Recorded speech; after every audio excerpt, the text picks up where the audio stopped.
AP CM Chandrababu అనుకోవద్దని Telangana CM Revanth Reddy అన్నారు. గోదావరి బేసిన్లో తమ ప్రాజెక్టులను ఏపీ అడ్డుపడుతుందన్నారు. కేసీఆర్ పాపం కారణంగా గోదావరి బేసిన్లో ప్రాజెక్టులు పూర్తి కాలేదన్నారు. తమ ప్రాజెక్టులకు నీళ్లు లేకుండానే మిగులు జలాలు ఉన్నాయంటున్నారు. 10 ఏళ్లు కృష్ణా జలాల్లో ఎప్పుడైనా 299 టీఎంసీలు వినియోగించారా అని ప్రశ్నించారు. దక్షిణ తెలంగాణ ప్రాజెక్టులు పూర్తి చేయకుండా కేసీఆర్ ద్రోహం చేశారని విమర్శించారు.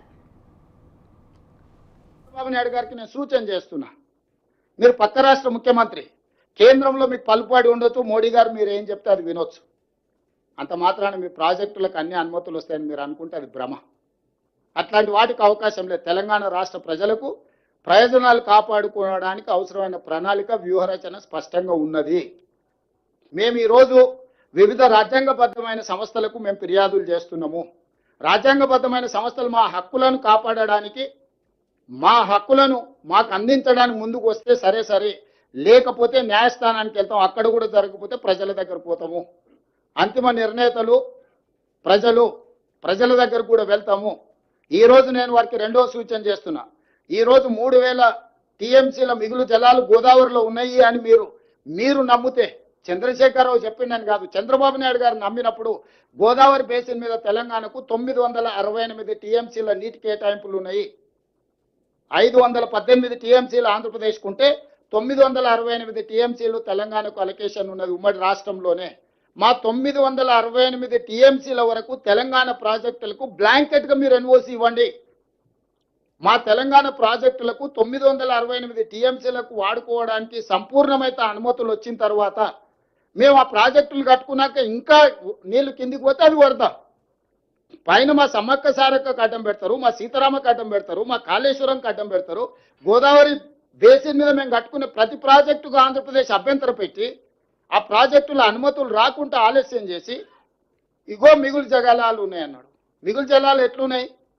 కేసీఆర్ దరిద్రం వల్ల, ఆకలి వల్ల, కేసీఆర్ తెలంగాణకు చేసిన ద్రోహం వల్ల నీళ్లు నీకు వరదొస్తున్నాయి. ఏందయా ద్రోహం? మేడిగడ్డ కూలిపోయింది, సుందీలు అక్కడికి ఇక అన్నారం గురించి నేను చెప్పాల్సిన పని లేదు. అవే చక్కగా ఉంటే ఆ నీళ్లు మేము ఎత్తిపోసుకుని ఉంటే నీకు వస్తుండేనో రాకుంటుండేనో లెక్క తెలుస్తుండే. ఇవాళ వాళ్ళ ధనదాహం వల్ల, వాళ్ళ దోపిడీ వల్ల మేడిగడ్డ కుప్పగూలింది. ఏమవుతుందా, ఓ పిల్లర్ గుంగిపోతే ఏమవుతుంది, ప్రాజెక్ట్ అంతుంది కదా అంటారు. తాను మంత్రి ఉత్తమ్ కుమార్ రెడ్డి కేంద్ర మంత్రి సిఆర్ పాటిల్ని కలిశామని సీఎం చెప్పారు. బనకచెర్లతో తెలంగాణకు నష్టమని తమ అభ్యంతరం తెలిపామని చెప్పారు. బనకచెర్ల పాపానికి పునాది వేసింది కేసీఆర్ అని, సర్వ పాపాలు చేసింది కేసీఆర్, హరీష్ రావు అని విమర్శించారు. బనకచెర్లతో తెలంగాణకు నష్టంపై ఉరి తీయాల్సింది కేసీఆర్నేనని మండిపడ్డారు. ఉమ్మడి రాష్ట్రంలో మొదలుపెట్టిన కృష్ణా ప్రాజెక్టులను పూర్తి చేయలేదన్నారు.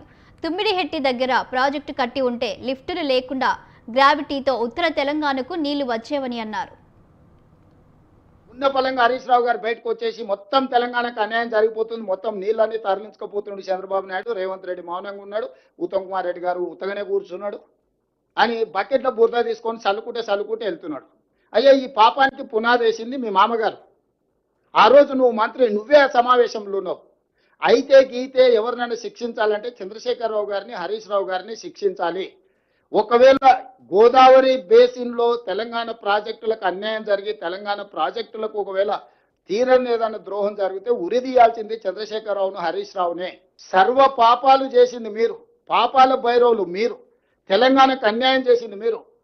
కాంట్రాక్టర్లు ఇచ్చే కమిషన్లకు మీ ఇద్దరి కలయికనే ఒక కాంట్రాక్టర్ పెట్టిన సమావేశం. ఆ కాంట్రాక్టర్ పెట్టిన సమావేశంలో మీరిద్దరు, ఆయన సూత్రధారి అయితే కాంట్రాక్టర్, మీరిద్దరు పాత్రధారులుగా కూర్చొని కమిషన్లకు కక్కుర్తిపడి 400 టీఎంసీలు గోదావరిలో వరద జలాలు ఉన్నాయి, రాయలసీమకు పెన్న